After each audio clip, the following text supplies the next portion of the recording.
Shalom. Kembali saat ini saya rindu untuk berbagi tentang penyertaan Tuhan di dalam kehidupan saya. Ketika membaca Matius 6 ayat 26, di dalam ayat ini Yesus membandingkan pemeliharaannya terhadap manusia dan burung-burung di udara. Tadinya saya berpikir kenapa pemeliharaan Tuhan terhadap manusia kok hanya diumpamakan seperti burung-burung di udara yang menurutku tidak terlalu berharga. Kalau menurut Universitas Google, Google, burung yang paling mahal yang pernah dijual itu sekitar 90 miliar, yaitu burung merpati balap. Tetapi burung yang sama di Indonesia hanya berhasil dijual sekitar 1 miliar. Tetapi universitas yang sama mengatakan bahwa burung yang paling murah itu 1.000, let's say 5.000. Akhirnya saya mengerti dan memahami bahwa ternyata Tuhan yang saya sembah itu adalah Tuhan yang memelihara sesuatu yang berharga sekitar 5.000. Artinya kalau dia memelihara burung pipit yang tidak mahal itu, yang diciptakan untuk kebahagiaan manusia, bukankah saya lebih berharga? Bukankah kita lebih berharga? Dan ketika menyadari ini, saya merasa sangat terberkati. Ketika saya bergabung di pelayanan, waktu itu di Manado, saya meminta ladang pelayanan yang agak berbeda pada waktu itu. Karena saya mengatakan, Tuhan, tolong tempatkan saya di tempat yang terpencil, yang tidak ada listrik dan sinyal, tetapi tempat wisata. Kenapa pada waktu itu saya meminta tempat seperti itu? Karena pada waktu itu saya benar-benar di titik jenuh dengan kehidupan kota, dengan segala permasalahan. Dan yang saya rasakan pada waktu itu hanya ingin pergi ke satu tempat yang benar-benar sepi, di mana saya hanya ingin melihat alam, saya hanya ingin terhubung dengan surga. Tidak ada yang lain. Seperti itu. Dan ketika akhirnya kami ditempatkan di Sulawesi Selatan, tepatnya di Toraja, dan ladang pelayanan kami persis seperti yang saya minta pada waktu itu, tempat yang sangat terpencil. Pada waktu itu kami harus menjangkaunya dari Manado ke Makassar naik pesawat, dari Makassar ke Toraja naik mobil 1 malam, dari Toraja ke kecamatan tempat kami melayani itu naik motor 1 hari dengan medan yang cukup sulit, turun naik gunung, jalan setapak, jurang, bebatuan, seperti itu ya. Dan tidak sampai di situ. Ketika sudah selesai naik motor 1 hari, kami harus berjalan sekitar 4 jam untuk fisik yang kuat. Kalau tidak terlalu, sekitar 6 jam dibutuhkan untuk sampai di ladang pelayanan. Dan benar, tidak ada listrik, tidak ada signal. Ada signal tapi kami harus naik gunung untuk mendapatkan signal. Dan pada waktu itu saya dikirimkan terlebih dahulu sendirian dan partner saya masih di kampus. Ketika saya tiba di sana, kendala pertama, tantangan pertama adalah ternyata mereka tidak bisa bahasa Indonesia dan saya tidak bisa bahasa Toraja. Saya ingat pada waktu itu saya seumur hidup tidak pernah rindu untuk bicara. Pada waktu itu saya benar-benar rindu untuk berbicara karena saya tidak punya seseorang untuk diajak bicara. Dan akhirnya saya pikir, Tuhan tidak bisa seperti ini terus. Saya harus melakukan sesuatu. Akhirnya saya ambil kertas, saya mulai tulis hal-hal yang saya lihat, yang saya ingin pelajari, dan saya tanya ke anak-anak, dan anak-anak mengajari saya. Sementara mereka mengajari saya pun mengajari mereka bahasa Indonesia. Akhirnya dalam waktu yang tidak terlalu lama, pada waktu itu saya ingat dengan pertolongan Tuhan, akhirnya saya mengerti bahasa Toraja dan anak-anak ini mengerti bahasa Indonesia. Tetapi kalau ditanya sekarang bahasa Toraja, saya sudah tidak tahu. Hanya pada waktu itu dengan pertolongan Tuhan. Nah, pada satu kali kami kehabisan deterjen dan sabun mandi. Kemudian setelah bicara dengan partner, akhirnya kami memutuskan untuk naik gunung dan menelpon pendeta untuk bertanya kira-kira kapan pendeta untuk datang dan melihat kami di ladang pelayanan, yang artinya itu membawa stipend atau uang kantong. Dan ketika saya telepon, terhubung, dan Pak Pendeta menjawab, "Ada apa?" Terus pada waktu itu saya bilang, "Pak Pendeta, kapan naik gunung?" Maksudnya naik gunung ke tempat kami, untuk datang ke tempat kami. Tetapi Pak Pendeta waktu itu tanya, "Ada apa?" Beliau bertanya, "Kenapa? Ada apa?" Saya hanya bilang waktu itu, "Pak Pendeta, kami kehabisan deterjen dan sabun mandi."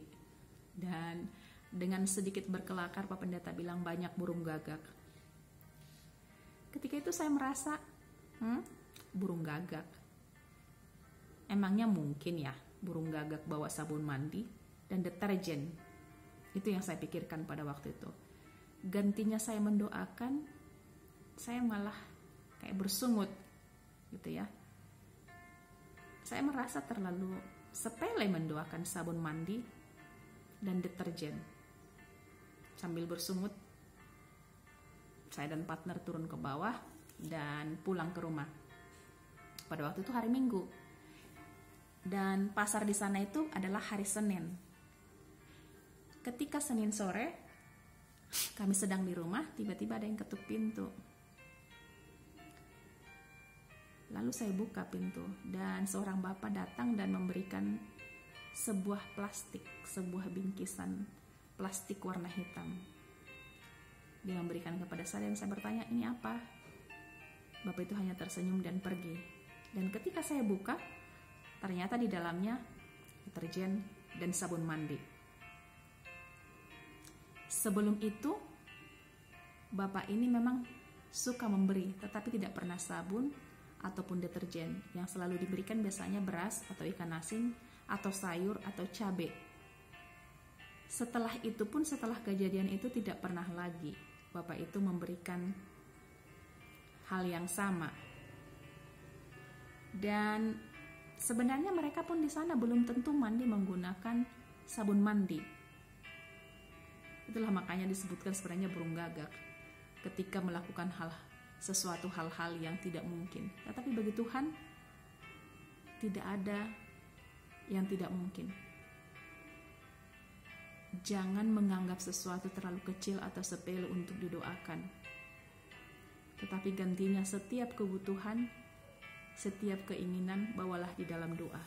Sampaikan kepada Tuhan dan biar Tuhan memutuskan apakah akan memberikan atau tidak kepada kita. Kemudian dengan berlalunya waktu, pada waktu itu kami harus turun ke kota. Dan pada waktu itu kami punya stipend itu 400.000.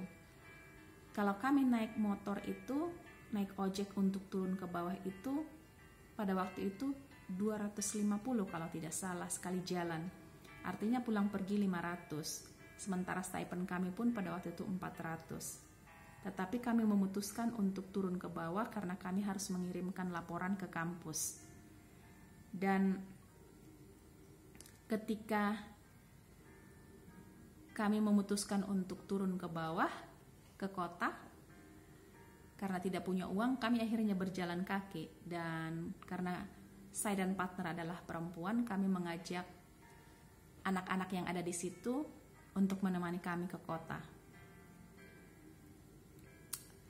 Saya ingat pada waktu itu kami harus jalan turun naik gunung sekitar 3 hari. luar biasa dan menantang sekali di Toraja. Dan pada waktu itu, karena kami terbatas dalam keuangan pada waktu itu, akhirnya karena kami jalan, saya ingat ini sudah sore dan ada beberapa rumah yang kami lewati, karena di sana seperti tradisi ya, mereka suka mengajak orang yang lewat itu untuk menginap di rumah mereka karena sudah pasti tidak ada transportasi dan tidak ada tempat untuk menginap. Jadi orang-orang di sana cukup berbaik hati untuk orang yang lewat untuk singgah ataupun bermalam. Nah, pada waktu itu saya ingat saya dan partner dengan orang dari kampung ini, dari tempat kami berada itu, kami akhirnya singgah di satu rumah. Yang punya rumah meminta kami untuk singgah dan kami singgah dan bermalam di situ. Saya ingat pada waktu itu malamnya kami makan malam, lauknya masih ada. Tetapi besok paginya, karena yang punya rumah ini juga bukan orang yang berada, hanya kebaikan hati mereka yang rindu untuk menolong dan memberikan tumpangan, itulah yang mereka lakukan. Ketika pagi datang, pada waktu itu saya membantu di dapur, kami masak nasi, dan lauk yang ada pada waktu itu hanyalah Indomie mie goreng. Saya ingat pada waktu itu Indomie mie goreng ini hanya ada satu. Sementara kami yang makan pada waktu itu ada 7 orang, 5 dewasa, 2 anak-anak. Dan kami makan, benar-benar lauk hanya Indomie mie goreng satu ini dengan 7 orang yang makan. Ada sisa dari malam sebelumnya ikan teri, tapi itu pun hanya sekitar 3 biji ikan teri. Dan kami makan, saya tidak ngeh pada waktu itu dan saya tidak perhatikan. Tetapi setelah selesai makan, saya lihat, lah kok bisa cukup lauk Indomie mie goreng satu dengan 7 orang, dan bahkan masih ada yang sisa. Saya ingat pada waktu itu. Luar biasa Tuhan itu. Dan saya melihat hal-hal yang ajaib. Saya melihat hal yang mustahil yang Tuhan berikan. Dan iya, Dia memelihara anak-anaknya. Dia memelihara orang-orang yang berharap kepadanya. Ada banyak kesaksian yang kami alami ketika kami berada di sana. Tetapi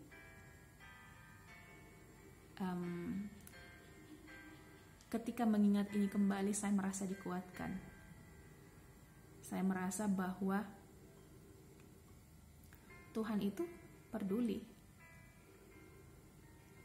Apa yang kamu butuhkan, apa yang kita butuhkan, Tuhan akan berikan jika kita datang kepadanya dengan kerendahan hati. Jangan khawatir atau jangan takut ataupun jangan malu untuk meminta hal yang kecil sekalipun atau hal yang mustahil sekalipun atau yang terlalu besar sekalipun. Bawa itu ke dalam Tuhan, ke dalam tangan Tuhan, ke dalam hikmatnya yang tidak terbatas itu. Biarkan Dia yang memutuskan apakah Dia yang akan memberikan, apakah Dia akan memberikan atau tidak. Karena sering sekali kita merasa, Tuhan tidak akan kasih. Enggak usah didoakan. Tetapi dari pelajaran ini saya merasa bahwa kita bisa percaya kepadanya. Kita bisa membawa segala beban dan segala permasalahan dan segala kebutuhan kita kepadanya. Ketika akhirnya saya join pada waktu itu di pelayanan ini, saya merasa waktu itu bahwa Tuhan menutup semua pintu yang saya ingin ambil, dan hanya pintu itu yang terbuka, yaitu pintu kepelayanan. Dan pada waktu itu akhirnya saya mengerti bahwa Itu adalah cara Tuhan untuk mendidik saya, membawa saya kembali kepadanya. Ketika saya masih punya jalan lain, saya selalu mengambil jalan lain dan menghindar dari Tuhan. Tetapi ketika akhirnya Tuhan tutup semua pintu dan saya hanya punya satu, dan saya akhirnya memilih jalan itu. Saya ingat ada satu kutipan yang saya suka pada waktu itu yang menguatkan saya. Dikatakan seperti ini: ambillah aku ya Tuhan, jadi milikmu sepenuhnya. Kubentangkan semua rencana-rencanaku di kakimu. Gunakanlah aku hari ini sebagai alat bagimu. Tinggallah di dalam aku, dan biarlah semua rencanaku dikerjakan di dalam Engkau. Ketika kita tidak mengerti jalan-jalan Tuhan, ketika kita merasa pintu tertutup, ketika kita merasa banyak pergumulan, datanglah kepada Tuhan. Kita berharga di hadapannya. Kita jauh lebih berharga daripada burung-burung di udara. Kalau Dia sudah mengatakannya, bahwa Dia memelihara burung-burung di udara, Dia bahkan lebih akan memelihara kehidupan kita. Kita boleh dan layak percaya kepadanya bahwa berkat-berkatnya di masa lalu, kebaikannya menjadi jaminan bagi kita bahwa Dia akan selalu ada hari ini, besok, dan seterusnya. Kiranya ini menjadi pujian bagi nama Tuhan dan berkat bagi kita semuanya, karena saya bawakan dalam nama Yesus. Amin.